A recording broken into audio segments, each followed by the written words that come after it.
जय जय श्री राधे। श्रीमद्भागवत महापुराण तृतीय स्कंद अथ त्रयस्त्रोसो अध्याय। देवहूति को तत्व ज्ञान एवं मोक्ष पद की प्राप्ति।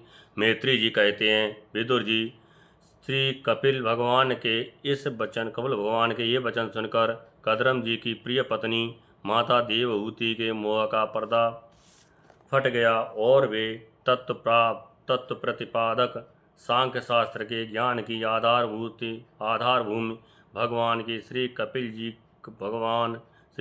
जी को प्रणाम करके उनकी स्तुति करने लगीं। देवहूति जी ने कहा, कपिल जी, ब्रह्मा जी आपके ही नाभि कमल से प्रकट हुए थे। उनके प्रलय काल कीन जल में शयन करने वाले आपके पंचभूत इंद्रिय शब्दादि विषय और मनोमय विग्रह का जो सत्वादि गुणों के प्रभाव से युक्त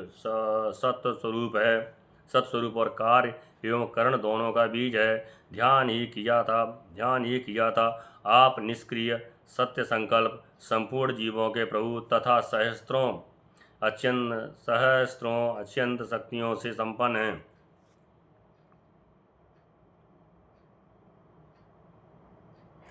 अपनी शक्ति को गुण प्रभा रूप से ब्रह्मा आदि अनंत मूर्तियों में विभक्त करके उनके द्वारा आप स्वयं ही विश्व की रचना आदि करते हैं।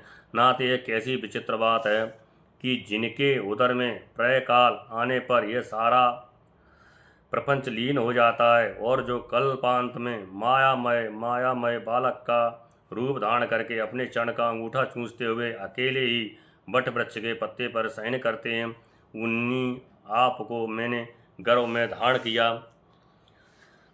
विभो, आप पापियों का दमन और अपने आज्ञाकारी भक्तों का अभ्युदय एवं कल्याण करने के लिए स्वेच्छा से देह धारण किया करते हैं। अतः जिस प्रकार आपके वराह आदि अवतार हुए हैं, उसी प्रकार ये कपिलावतार भी मुमुक्षुओं को ज्ञान मार्ग दिखाने के लिए हुआ है।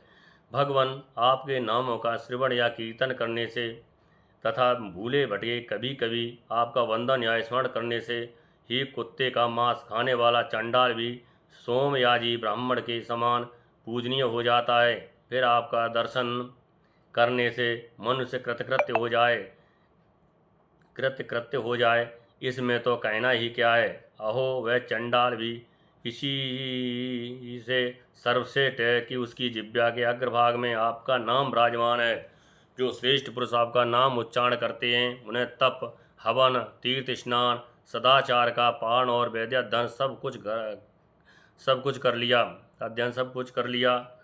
कपिल देव जी, आप साक्षात परब्रह्म हैं, आप ही परम पुरुष हैं। वृत्तियों के प्रवाह को अंतर्मुख करके अंतःकरण में आपका ही चिंतन किया जाता है। आप अपने तेज से माया के कार्य गुण प्रवाह को शांत कर देते हैं तथा आपके ही उदर में संपूर्ण वेद तत्व निहित है। ऐसे साक्षात विष्णु रूप आपको मैं प्रणाम करती हूँ। मैत्री जी कहते हैं, माता के इस प्रकार स्तुति करने पर मात्र वत्सल परम पुरुष भगवान कपिल देव जी ने उनसे गंभीर वाणी में कहा। कपिल देव जी ने कहा, माता जी, मैंने तुम्हें जो ये सुगम मार्ग बताया है, इसका अवलंबन करने से तुम शीघ्र ही परम पद प्राप्त कर लोगी। तुम मेरे इस मत में विश्वास करो। ब्रह्मवादी लोगों ने इसका सेवन किया है। इसके द्वारा तुम मेरे जन्म मरण रहित स्वरूप को प्राप्त कर लोगी। जो लोग मेरे इस मत को नहीं जानते, वे जन्म मृत्यु के चक्र में पड़ते हैं। मैत्री जी कहते हैं, इस प्रकार अपने श्रेष्ठ आत्मज्ञान का उपदेश कर श्री कपिल देव जी अपनी ब्रह्मवादिनी जननी की अनुमति लेकर वहाँ से चले गए। तब देवहूति जी भी सरस्वती के मुकुट सदृश अपने आश्रम में अपने पुत्र के उपदेश किए हुए योग साधना के द्वारा योगाभ्यास करती हुई समाधि में स्थित हो गईं। त्रिकाल स्नान करने से उनकी घुंघराली अलकें भूरी भूरी जटाओं में परिणत हो गईं तथा चीर वस्त्रों से ढका हुआ शरीर उग्र तपस्या के कारण दुर्बल हो गया। उन्होंने प्रजापति करदम के तप और योग बल से प्राप्त अनुपम गार्हस्थ्य सुख को, जिसके लिए देवता भी तरसते थे, त्याग दिया।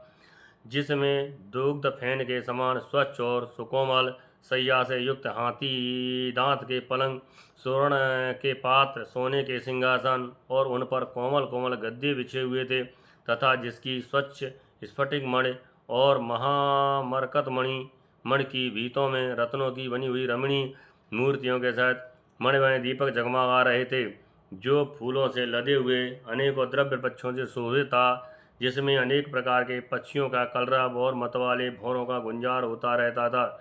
जहाँ की कमल गंध से सुवासित बावलियों में करदम जी के साथ उनका लाड़ प्यार पाकर क्रीड़ा के लिए प्रवेश करने पर उसका देवहूति का गंधर्वगण गुणगान किया करते थे, और जिसे पाने के लिए इंद्राणियाँ भी लालायत रहती थीं। उस ग्रह और ध्यान की भी ममता उन्होंने त्याग दी, किंतु पुत्र वियोग से व्याकुल होने के कारण अवश्य उनका मुख कुछ उदास हो गया। पति के वन गमन के अनंतर पुत्र का भी वियोग हो जाने से वे आत्मज्ञान संपन्न होकर भी ऐसी व्याकुल हो गईं जैसे बछड़े के बिछुड़ जाने से उसे प्यार करने वाली गो। वत्स विदुर अपने पुत्र कपिल देवरूप भगवान हरि का ही चिंतन करते करते भी कुछ ही दिनों में ऐसे ऐश्वर्य संपन्न घर से भी उपरत हो गईं। फिर वे कपिल देव जी ने भगवान के जिस ध्यान करने योग्य प्रसन्न बदनारविंद युक्त स्वरूप का वर्णन किया था, उसके एक एक अवयव का तथा उस समग्र स्वरूप का भी चिंतन करती हुई ध्यान में तत्पर हो गईं। भगवत भक्ति के प्रबल वैराग्य और यथोचित कर्मानुष्ठान से उत्पन्न हुए ब्रह्म साक्षात्कार कराने वाले ज्ञान द्वारा चित्त शुद्ध हो जाने पर वे उस सर्वव्यापक आत्मा के ध्यान में मग्न हो गईं, जो अपने स्वरूप के प्रकाश से माया जनित आवरणों को दूर कर देता है।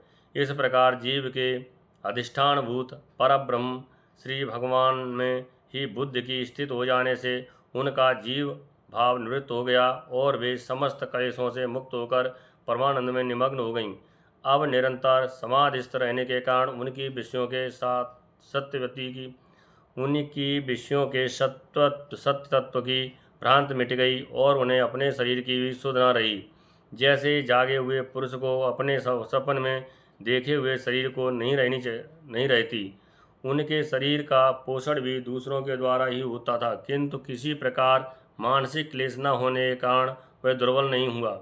उसका तेज और भी निखर गया और वह मेल के कारण धूम युक्त अग्नि के समान सुशोभित होने लगा। उनके बाल बिखर गए थे और वस्त्र भी गिर गया था, तथा निरंतर श्री भगवान में ही चित्त लगा रहने के कारण उन्हें अपने तपोयोगमय शरीर की कुछ भी सुध नहीं थी। केवल प्रारब्ध ही उसकी रक्षा करता था। विदुर जी, इस प्रकार देवहूति जी ने कपिल देव जी के बताए हुए मार्ग द्वारा थोड़े ही समय में नित्य मुक्त परमात्मा स्वरूप श्री भगवान को प्राप्त कर लिया।